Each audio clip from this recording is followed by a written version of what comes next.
Pernah kepikiran nggak gimana sih cara sebuah negara nentuin masa depannya? Jawabannya sering banget ada di anak-anaknya. Nah, di Indonesia lagi ada sebuah kebijakan baru yang super ambisius, yang tujuannya persis itu, ngebentuk masa depan dengan memutus rantai kemiskinan langsung dari akarnya. Kayak kita bakal bedah tuntas soal ini.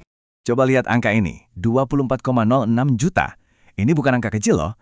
Ini adalah jumlah orang di Indonesia per data terbaru yang hidup di bawah garis kemiskinan. Dan ini bukan cuma statistik, ini adalah jutaan cerita, jutaan mimpi. Di balik angka tadi, ada sebuah kenyataan pahit tentang kemiskinan yang diwariskan turun-temurun.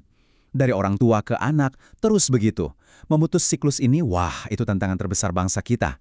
Dan salah satu titik paling kritisnya ada di gerbang sekolah. Tiap tahun, ada angka yang bikin miris. 730.000 siswa lulusan SMP di Indonesia nggak lanjut sekolah. Coba bayangin, itu kayak ada kebocoran raksasa di pipa pendidikan kita. Pertanyaannya, kenapa? Kenapa sebanyak itu? Dan jawabannya, ya bisa ditebak. Buat 76% dari mereka, alasannya murni ekonomi, finansial. Keluarga mereka, ya, prosto nggak sanggup membiayai. Nah, krisis inilah yang mau coba diselesaikan pemerintah dengan sebuah solusi yang, wow, berani banget. Oke, menghadapi masalah segede ini, pemerintah nggak tinggal diam. Mereka memperkenalkan sebuah janji, sebuah program bernama Sekolah Rakyat. Dan ini bukan cuma sekedar beasiswa biasa ya, ini adalah intervensi besar-besaran yang dirancang buat mengubah hidup orang dari akarnya. Nah, yang bikin program ini beda itu cakupannya. Coba deh lihat, ini bukan cuma soal sekolah gratis. Anak-anak ini bakal dapat asrama gratis, makan dan gizi terjamin. Bahkan, keluarganya di rumah juga dibantu. Misalnya dengan renovasi rumah. Tujuannya jelas, ini investasi SDM yang komprehensif. Target awalnya aja, 100 sekolah bahkan jalan tahun depan. Keren kan? Tapi ini pertanyaan yang paling penting. Program sebesar ini apa cukup diukur dari berapa banyak sekolah yang dibangun? Tentu enggak. Untuk benar-benar paham dampaknya, kita harus pakai kacamata khusus. Sebuah kerangka berpikir yang asli dari nilai-nilai dasar Indonesia. Nah, untuk menjawab pertanyaan tadi, kita akan pakai sebuah alat bedah yang unik, yaitu lensa ekonomi Pancasila. Ini bukan cuma teori ekonomi biasa ya, ini adalah sebuah filosofi yang akan jadi tolak ukur kita. Apakah sekolah rakyat ini benar-benar berhasil atau cuma kelihatan bagus di permukaan? Jadi intinya gini, menurut sistem ekonomi Pancasila atau SEP, ekonomi itu harus punya tujuan. Tujuannya manusiawi, nasional, dan adil. Artinya apa? Artinya negara nggak boleh lepas tangan. Negara punya kewajiban untuk turun langsung dan memastikan keadilan, terutama buat mereka yang paling lemah. Dan tabel ini ngejelasin perbedaannya dengan sangat baik. Coba lihat. Beda sama liberalisme yang mentingin individu, atau komunisme yang mentingin kelompok, Pancasila itu unik. Pancasila melihat manusia sebagai satu kesatuan yang utuh. Kita ini makhluk individu, tapi sekaligus juga makhluk sosial. Nah, dari filosofi inilah lahir dua prinsip inti yang akan kita pakai. Jadi, ada dua prinsip inti nih yang bakal kita pakai sebagai kacamata analisis. Yang pertama, jelas keadilan sosial, artinya harus ada keberpihakan buat yang paling rentan. Yang kedua, dan ini kuncinya, adalah asas kekeluargaan. Prinsip ini ngelihat bangsa kita tuh kayak satu keluarga besar. Jadi setiap kebijakan harusnya menyatukan, bukannya malah misah-misahin. Nah sekarang, gimana nasib program sekolah rakyat kalau kita ukur pakai dua prinsip ini? Yuk kita lihat. Oke, sekarang saatnya kita sorot kebijakan ini lebih dekat. Kita akan terapkan dua prinsip tadi ke program sekolah rakyat. Dan dari sini, kita akan menemukan ada sebuah ketegangan, sebuah dilema di inti kebijakannya. Nah, ini dia rapornya. Dari sisi keadilan sosial, program ini dapat centang hijau.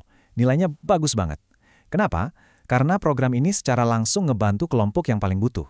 Tapi, lihat baris kedua. Dari sisi asas kekeluargaan, muncul tanda silang merah. Ada potensi konflik yang serius di sini. Jadi, masalahnya di sini. Niatnya kan baik ya, mau bantu. Tapi caranya dengan memisahkan anak-anak dari keluarga miskin ke sekolah khusus. Ini berisiko menciptakan semacam segregasi sosial. Seolah-olah ada dua kelas warga negara dalam sistem pendidikan kita. Dan itu jelas-jelas bertentangan dengan semangat persatuan dalam keluarga besar bangsa Indonesia. Untuk menggali lebih dalam soal kritik ini, yuk kita dengarkan suara dari 3 pemikir dan arsitek utama filosofi ekonomi Indonesia. Apa kata mereka? Pertama, dari Bung Hatta, salah satu pendiri bangsa kita. Beliau pasti akan mengingatkan kita bahwa tujuan akhirnya itu kemandirian. Pemberdayaan yang sesungguhnya itu bukan cuma ngasih fasilitas, tapi membangun kapasitas, supaya rakyat bisa berdiri di atas kaki mereka sendiri. Lalu ada Mubiarto, seorang pejuang ekonomi kerakyatan.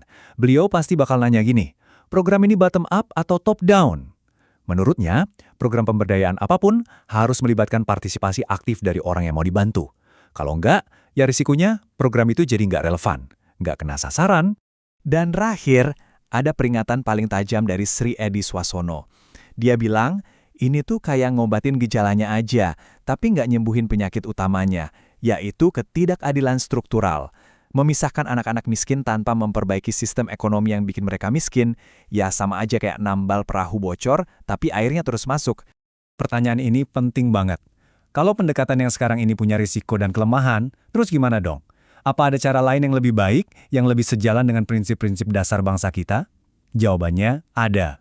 Nah, enaknya analisis berbasis Pancasila ini, dia nggak cuma ngeritik, dia juga nawarin solusi. Ada rekomendasi kebijakan yang konkret dan konstruktif. Coba kita lihat jalur alternatif ini. Pertama, jangan dipisah, tapi diintegrasikan. Perkuat sekolah negeri yang udah ada, terus kasih beasiswa dan dukungan penuh buat siswa miskin biar bisa sekolah di sana bareng yang lain. Kedua, berdayakan keluarganya juga, bukan cuma anaknya. Kasih pelatihan skill yang serius buat orang tuanya, kasih akses modal. Ketiga, kurikulumnya jangan dibuat dari pusat aja. Ajak komunitas lokal merancang bareng biar relevan. Dan yang terakhir, paling penting, evaluasinya harus independen dan transparan. Ini baru pendekatan yang menghargai keadilan sosial sekaligus menjaga persatuan.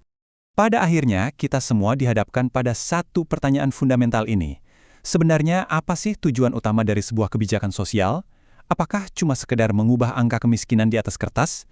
Atau untuk benar-benar membebaskan manusia dari rantai ketidakberdayaan yang selama ini membelenggu mereka? Nah, pertanyaan itulah yang perlu kita renungkan bersama.